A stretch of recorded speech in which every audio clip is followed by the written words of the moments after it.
अस्सलामुअलैकुम and welcome to बेत। हमारी आज की वीडियो है सुरखाब का पर, और ये एक कहावत भी है। सुरखाब के बारे में आप आज से पहले भी सुन चुके होंगे। सुरखाब एक खूबसूरत परिंदा है, एक ऐसा परिंदा जो लाल और नीले रंग के साथ मुख्तलिफ रंगों का मजमुआ है।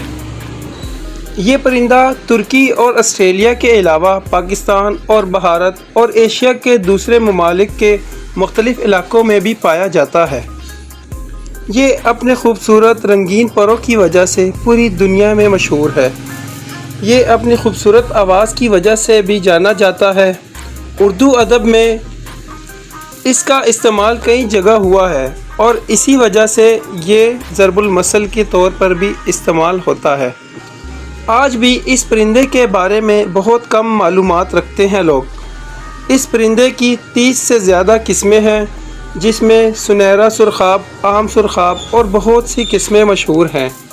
सुरखाब फ़ारसी ज़ुबान का लफ्ज़ है जिसका मतलब है सुर्ख रंग में डूबा हुआ।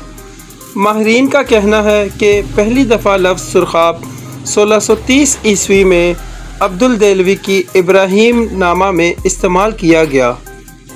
ये परिंदा अपनी खूबसूरत दुम, सुनहरी परों और तोतों की मानंद आवाज़ें निकालने की वजह से भी पहचाना जाता है।